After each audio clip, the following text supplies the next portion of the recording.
जंगल का सिंहासन, शेर और बाघ की महागाथा। भाग 1।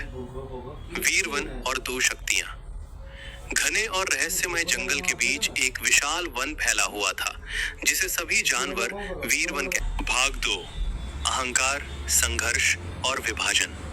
एक वर्ष वीरवन में भयंकर सूखा पड़ा। नदी सूखने लगी, हरियाली कम हो गई और शिकार दुर्लभ हो गया। जानवर भूख और डर से परेशान हो उठे। शेर वीरेंद्र ने तुरंत जंगल की सभा बुलाई। उसने कहा, हम सब मिलकर इस संकट का सामना करेंगे, कोई भी भूखा नहीं रहेगा। लेकिन उसी दिन एक ऐसी घटना घटी जिसने पूरे जंगल को हिला दिया। बाघ अग्नि ने शेर के क्षेत्र में घुसकर शिकार कर लिया। ये जंगल का सबसे बड़ा अपराध था। जब वीरेंद्र को यह पता चला तो उसकी आंखों में क्रोध की ज्वाला जल उठी। कौन है जो मेरे नियम तोड़ने का साहस करता है? उसने दहाड़ लगाई। जब मालूम हुआ कि अपराधी बाघ अग्नि है, तो पूरे जंगल में सन्नाटा छा गया। सूखी नदी के किनारे शेर और बाघ आमने सामने आए। ये मेरा क्षेत्र है, शेर गरजा। बाघ शांत लेकिन घमंड से बोला, जंगल किसी का नहीं होता, जो ताकतवर है वही राज करेगा। क्षण भर में भयंकर युद्ध छिड़ गया। पंजे टकराए, दहाड़े गूंजी और धरती कांप उठी। दोनों समान रूप से शक्तिशाली थे, इसलिए कोई भी जीत नहीं पाया। इस युद्ध के बाद जंगल दो भागों में बंट गया। एक ओर शेर का क्षेत्र, जहां नियम और अनुशासन था। दूसरी ओर बाघ का क्षेत्र, जहां डर और ताकत का राज था।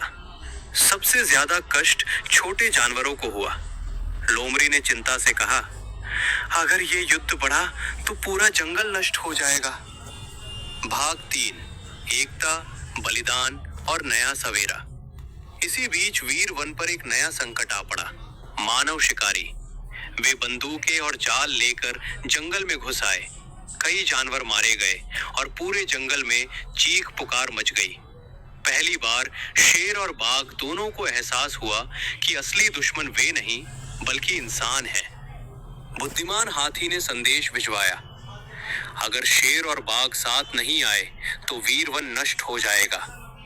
रात के अंधेरे में चांदनी के नीचे शेर और बाघ मिले। शेर बोला, अहंकार छोड़ो अग्नि, जंगल को बचाना होगा। कुछ देर चुप रहने के बाद बाघ ने कहा, युद्ध बाद में, पहले जंगल। अगले दिन शिकारी जंगल के बीच पहुंचे। शेर ने सामने से हमला किया और बाघ झाड़ियों से कूदा। पहली बार दोनों ने मिलकर युद्ध किया। शिकारी डरकर भाग गए। जंगल बच गया। लेकिन इस युद्ध में बाघ अग्नि गंभीर रूप से घायल हो गया।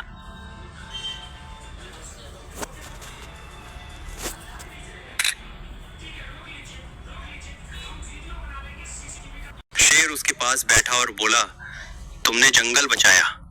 बाघ हल्की मुस्कान के साथ बोला, शायद असली राजा वही होता है जो सबके लिए लड़े। ये कहकर अग्नि की आंखें बंद हो गई। कुछ समय बाद जंगल फिर हरा भरा हो गया। शेर